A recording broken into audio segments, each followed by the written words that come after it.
Hi అండి. Next topic వచ్చేసి గణిత బోధనా శాస్త్ర చరిత్రని మిళితం చేయడానికి కొన్ని అభ్యంతరాలండి. అంటే బోధించేటప్పుడు మనం గణిత చరిత్రను చెప్పటం వలన కొన్ని అభ్యంతరాలు ఉన్నాయి. చెప్పడం వలన మనకు కలిగే నష్టాన్ని అభ్యంతరాల రూపంలో తెలియచేశారండి. ఎవరు అంటే అనేక మంది వెలిబుచ్చిన అనేక అభ్యంతరాలను సంగ్రహపరిచి టెజ్నాకిస్ అండ్ తొమాటిస్ అనేవారు ఈ కింది పట్టీని అందించారంట. ఏంటో చూడండి. చరిత్ర అంటే గణితం కాదు. చరిత్ర అంటే గణితం కాదు. చరిత్ర వివరణ ఇచ్చుటకు బదులు గందరగోళాన్ని సృష్టించవచ్చు. అంటే మనకు గణితం మ్యాథ్స్ చెప్పాలన్నప్పుడు చరిత్ర చెప్పామనుకోండి, చరిత్రలో ఉన్నవన్నీ అంతా కూడా గణితం కాదు. అదేవిధంగా మనం చరిత్రకి వివరణ ఇస్తూ ఉంటే కనుక విద్యార్థులు ఏంటి ఇంట్రెస్ట్ లేక గందరగోళం అనేది ఏర్పడుతుంది. అదేవిధంగా చాలామంది విద్యార్థుల్లో విసుగు కూడా కలిగిస్తుంది అనమాట. ఆ విసుగు కాస్త గణితం అంటే ఉన్న ఆసక్తి పోయి అనాసక్తి వచ్చేస్తుంది. నెక్స్ట్ గణిత శాస్త్ర చరిత్రకి అంకితం అవడానికి చాలామంది ఉపాధ్యాయులు ఎక్కువ సమయం ఉండకపోవచ్చు.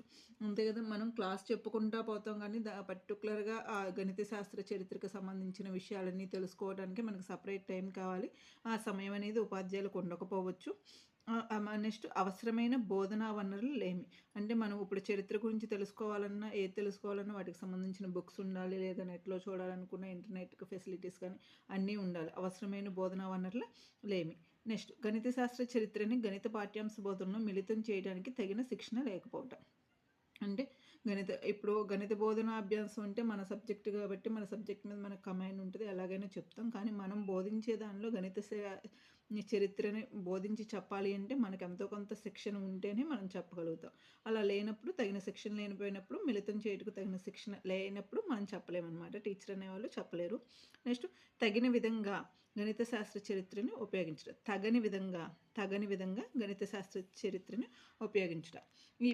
కాకపోతే ఏంటంటే మొత్తం మనకి 7 అభ్యంతరాలు చెప్పారండి. ఎవరంటే టెజ్నాకిస్ అండి, తొమైడీస్.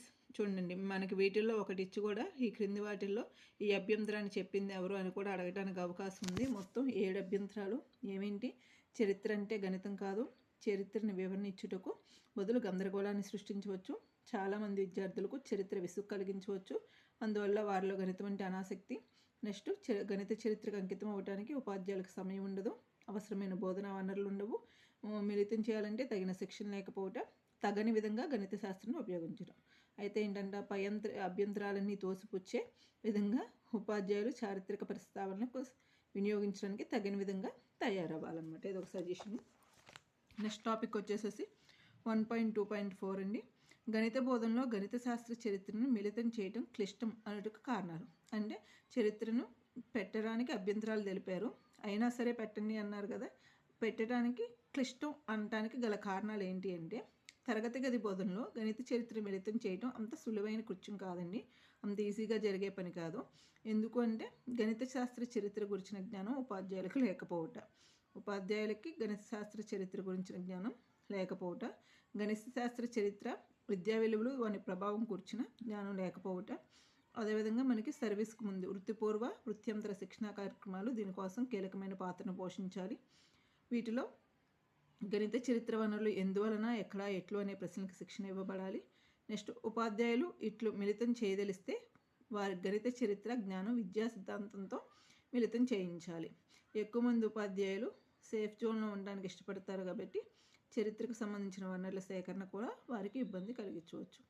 ఇవన్నీ క్లిష్టం అనటానికి గల కారణాలండి. నెక్స్ట్ అయితే ఏ విధంగా మిళితం చేయవచ్చు అంటే, ఏ విధంగా మిళితం చేయవచ్చు అనేది కూడా ఇచ్చారు. ఎంతమంది ఉపాధ్యాయులు ఉన్నారో అన్ని విధాలుగా మిళిత కార్యక్రమం చేపట్టవచ్చు. గణిత శాస్త్ర శీర్షిక పట్ల ఉపాధ్యాయుల నమ్మికలు వారి ప్రాధాన్యతలపై ఆధారపడి ఉంటుంది. జనరల్గా లోయర్ సెక్షన్కి ఒకళ్ళు, హైయర్ సెక్షన్కి ఒకళ్ళు, కాలేజ్ సెక్షన్కి ఇలా ఎంతమంది ఉపాధ్యాయులు ఉన్నారో అన్ని విధాలుగా చేపట్టవచ్చంట. నెక్స్ట్ వయసు సామర్థ్యాల స్థాయి గురించి కొంత అనంగీకారం ఉన్నప్పటికీ ఉపాధ్యాయులు అన్ని తరగతి స్థాయిల్లోనూ తమ తరగతి బోధనలో గణిత శాస్త్ర చరిత్రను మిళితం చేయగలరు. అంటే ఇప్పుడు 1వ తరగతి 2వ తరగతి పిల్లలు సరిగ్గా అర్థం చేసుకోలేరు అని అనుకున్నా కానీ అయినప్పటికీ కూడా వాళ్ళకి తగిన స్థాయిలో వాళ్ళకి బోధించాలన్నమాట. నెక్స్ట్ చాలా గ్రంథాల్లో అంటే ఇప్పుడు చరిత్ర చూస్తున్నామంటే మనం ఏదో ఒక రెఫరెన్స్ బుక్ కానీ నెట్ కానీ తీసుకొని చూస్తాం. కాకపోతే అందులో ఉన్నది మొత్తం కూడా సత్యం అనడానికి లేదండి. ఎందుకంటే అందులో చారిత్రక సూత్రాలుగా నమ్ముతారు. కొన్నిసార్లు ఆ సంబంధిత చారిత్రక సమాచారం కూడా వదిలివేయబడుద్దంట. ఎగ్జాంపుల్ ఇచ్చారు. ఏంటంటే కొన్ని వెబ్సైట్‌లో మనకి జనరల్‌గా సున్నాని ఎవరు కనిపెట్టారంటే ఆర్యభట్టే కనుక్కున్నట్లుగా వస్తుంది. కానీ జవహర్లాల్ నెహ్రూ గారు ఏ బుక్కు తన 'డిస్కవరీ ఆఫ్ ఇండియా' అనే గ్రంథంలో సున్నా ఆవిష్కరణ గురించి ఈ విధంగా రాశారనమాట. ఏదో ఒక వేదవంతుని జ్ఞానం అకస్మాత్తుగా వికసించడం వల్ల ఏ అవసరం లేకుండానే సున్నాని రూపొందించడం, దాని స్థాన విలువ నిర్ణయించడం జరిగాయనుకోవడం పొరపాటు. వర్తక వాణిజ్యాలు, పన్నులు, వ్యాపారం అన్నవి కల్పించిన లెక్కల చిక్కులను అధిగమించేందుకే అనుభవజ్ఞులైన వారిని వాటిని కనిపెట్టారు. అంటే జనరల్‌గా ఎవరో ఒక మేధావంతుడు సడన్‌గా అలా కూర్చొని ఉన్నంలోనే అతనికి మెరుపు లాంటి ఆలోచన వచ్చేసి సున్నాను కనిపెట్టారంటే కాదండి. ఎలా కనిపెట్టారంటే పొరపాటంట. వర్తక వాణిజ్యాలు, పన్నులు, వ్యాపారం వీటన్నిటిలో లెక్కల్లో ఉన్న తికమకలు అన్నిటిని అనుభవించి అనుభవపూర్వకంగానే అనుభవజ్ఞులైన వారు మాత్రమే సున్నాను కనుక్కున్నారని జవహర్లాల్ నెహ్రూ తన 'డిస్కవరీ ఆఫ్ ఇండియాలో' పెట్టారు. జనరల్‌గా అయితే మనకి సున్నాను ఎవరు కనుక్కున్నారని కొడితే ఆర్యభట్ట అని వస్తుందంటే, కానీ అది తప్పంటండి. చూడండి. నెక్స్ట్ వచ్చేసేసి రేఖాగణితాన్ని పెంచిన రేఖాగణితాన్ని ఎవరు పెంచారు అంటే గ్రీక్ శాస్త్రవేత్తలు. కానీ రేఖాగణితాన్ని పెంచారులే కానీ బీజగణితం గురించి వాళ్ళు ఆలోచించకపోవటానికి, అదేవిధంగా భారతదేశంలో అజ్ఞాత వ్యక్తులు క్రీస్తు శక ఆరంభంలోనే సున్నాని రూపొందించి దాని స్థాన విలువను నిర్ణయించి అధునాతన గణిత శాస్త్రానికి పునాది అయిన బీజగణితాన్ని ప్రపంచానికి అందించడానికి కారణం ఏమిటో ఆలోచించాలి అని ఎవరన్నారంటే అధునాతన గణిత శాస్త్రవేత్త డాన్జీ. చూడండి, రేఖాగణితాన్ని గ్రీక్ శాస్త్రవేత్తలు పెంపొందించారు. అయితే మరి రేఖాగణితాన్ని పెంచడానికి బీజగణితం కూడా పెంపొందించవచ్చు కదా, అలా ఆలోచించలేదు. ఎందుకనే దానికి కారణం. అదేవిధంగా భారతదేశంలో ఎవరో అజ్ఞాత వ్యక్తులు ఆల్రెడీ సున్నాను కనుక్కొని దానికి ఒక విలువనిచ్చుకొని ఇప్పుడు ప్రస్తుతం ఉన్న గణిత శాస్త్రానికి బాగా ఆధారమైనటువంటి బీజగణితానికి అందించడానికి కారణం ఏంటో కూడా ఆలోచించాలి అని చెప్పేసి అధునాత గణిత శాస్త్రవేత్త డాన్జిక్ అన్నారనమాట. ఓకే, ఈ పై రెండింటిని పరిశీలిస్తే సున్నాని కనుగొంది ఎవరో అజ్ఞాత వ్యక్తి అని మనకు తెలుస్తుంది. కాబట్టి వెబ్సైట్లో మనకి దొరికే సమాచారం యథార్థం కాదనమాట. ఓకే, మన వెబ్సైట్లో వచ్చేదంతా, ఇంటర్నెట్లో వచ్చేదంతా నిజం అనుకుంటే పొరపాటు. ఇంకొక ఉదాహరణ, మనకి రేఖీ సమీకరణాలు చాలా పాఠ్యాలు, మనకి రేఖీయ వర్గ సమీకరణాలు, గ్రాఫ్లు గీయటం ఇదంతా ఎవరు చేస్తారంటే డెకార్టే గణిత సేవలకు సంబంధించింది అంటారు. కానీ అది రెన్నే డెకార్డే సంబంధించింది కాదండి. యథార్థంగా అంటే బిందువులను గుర్తించడానికి, వక్రాలు సృష్టించడానికి ఆయన సమీకరణాన్ని ఎప్పుడూ ఉపయోగించలేదంట. రేఖీయ వర్గ సమీకరణాలు, రేఖాచిత్రాలను గీయటం అనేది ఫెర్మాకు సంబంధించిన విషయం. ఓకే, రేఖీయ వర్గ సమీకరణాల గ్రాఫ్లు గీయటం అనేది రెనే డెకార్ట్కి సంబంధించింది కాదు. ఎవరికి సంబంధించింది? ఫెర్మాట్కి సంబంధించిన విషయం అన్నమాట. ఇక్కడ మనకి జవహర్లాల్ నెహ్రూ గారి బుక్ ఏంటి, డిస్కవరీ ఆఫ్ ఇండియా. ఆయన కూడా సున్నా గురించి చెప్పారు. అదేవిధంగా ఇంకొక ఆయన చెప్పిన వాళ్ళు ఎవరు, డాన్జిక్ ఆయన కూడా సున్నా గురించి ఎవరు అజ్ఞాత వ్యక్తులు కనుక్కున్నారని చెప్పారనమాట. నెక్స్ట్ వచ్చేసేసి గణిత శాస్త్ర బోధనలో గణిత శాస్త్ర చరిత్రని మిళితం చేయడానికి కొన్ని సూచనలు ఇచ్చారండి. ఏంటి అంటే, పాఠాల్లో గణిత శాస్త్ర చరిత్ర ఒక భాగం కావాలి. ఈ పాఠంలో చరిత్రను ఏ విధంగా ఉపయోగించాలనే సమాచారం అందివ్వాలి. అంటే మనకి ఇచ్చిన సిలబస్లోనే ఇది కూడా ఒక యూనిట్ లాగా ఇవ్వాలన్నమాట. అందులో ఎలా ఉపయోగించాలనే సమాచారం కూడా ఇవ్వాలి.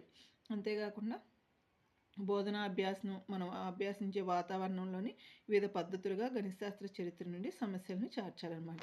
మనం నేర్చుకునే దానిలోని చరిత్రలో ఉన్న కొన్ని సమస్యల్ని మనకి వివిధ పద్ధతుల్లో చేర్చాలి. నెక్స్ట్, గణితం పట్ల అనుకూల వైఖరిలో విద్యార్థులు పెంపొందించడానికి గణిత చరిత్రకు సంబంధించిన వ్యాసంగాలు ఉపయోగపడతాయి. వైఖరులలో మార్పు వచ్చే అవకాశం ఉందని అనేక పరిశోధనలు ఫలితాలు తెలియజేశాయి. అదేవిధంగా విద్యా సముపార్జనపై గణిత శాస్త్ర చరిత్ర ప్రభావం గురించి పరిశోధనలు చేపట్టాలన్నమాట. నెక్స్ట్ వచ్చేసేసి గణిత శాస్త్ర చరిత్ర తెలుసుకోవటం వల్ల విద్యార్థులకు కలిగే ప్రయోజనాలు. దీనివల్ల ఏంటంటే గణితంలో ఉన్న వివిధ భావనలు, పదాలు, సిద్ధాంతాలు అన్నిటినీ తెలుసుకొని వాటిని ఏ విధంగా అభివృద్ధి చేశారో తెలుసుకుంటారు. అంతేకాకుండా గణితం అనేది నిరంతరం అభివృద్ధి చెందే పాఠ్య విషయం అని తెలుసుకుంటారు. గణిత చరిత్ర చదవటం వల్ల గణితం మానవ కల్పితం అని తెలుసుకుంటారు. మనం కల్పించిందని చెప్పి తెలుసుకుంటారు. చరిత్ర చదవటం వలన మనకి వాళ్ళు చేసిన వర్క్ అదంతా చూసి మనకి ఇన్స్పిరేషన్ వచ్చి ప్రేరణ కలుగుతుంది. అంతేకాకుండా గణిత భాష గుర్తులు సులభంగా అర్థం చేసుకోవడానికి సహాయపడుతుంది.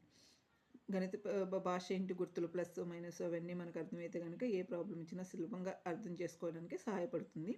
గణిత శాస్త్ర చరిత్ర చదవటం వల్ల విద్యార్థుల్లో సామాజిక స్పృహ, మానవతా విలువలు పెరుగుతాయి. గణిత శాస్త్రజ్ఞులు గణితానికి చేసిన సేవలను తెలుసుకొని వాటిని స్ఫూర్తిగా తీసుకొని వారు కూడా కొత్త విషయాన్ని కనుగొంటారు. నెక్స్ట్, పాశ్చాత్య గణిత శాస్త్రవేత్తలు భారతీయ గణిత శాస్త్రవేత్తల కృషిని తెలుసుకుని విద్యార్థులు గణిత శాస్త్రంపై ఆసక్తిని పెంపొందించుకుంటారు. గణిత శాస్త్ర చరిత్ర బోధనాభ్యాసంలో ఎంతో ఉత్సాహాన్ని కలిగిస్తుంది. గణిత శాస్త్ర చరిత్ర ద్వారా గణిత శాస్త్రజ్ఞులు మనకు అందించిన ఎన్నో సూత్రాలు, నియమాలు, సిద్ధాంతాలు మొదలైనవి తెలుసుకోవటం ద్వారా వారిలో అభినందన నైపుణ్యాన్ని పెంపొందించవచ్చు అన్నమాట. వీళ్ళ చరిత్ర తెలుసుకోవటం వల్ల మనకి పాశ్చాత్య గణిత శాస్త్రవేత్తలు, భారతీయ గణిత శాస్త్రవేత్తలు ఏమేమి కనుక్కున్నారు అవన్నీ తెలుసుకోవటం వల్ల వాళ్ళకి ఆసక్తి పెరుగుద్ది. ఆ ఆసక్తితో బోధనాభ్యాసంలో ఎంతో ఉత్సాహం కలిగిస్తుంది అనమాట. అంతేకాకుండా వాళ్ళు అందించిన సూత్రాలు, నియమాలు, సిద్ధాంతాలు ఇవి తెలుసుకోవటం వల్ల వాళ్ళ అభినందన నైపుణ్యాన్ని కూడా పెంపొందించవచ్చు. విద్యార్థులకు ఉపయోగాలు ఏవి? మరి దీనివల్ల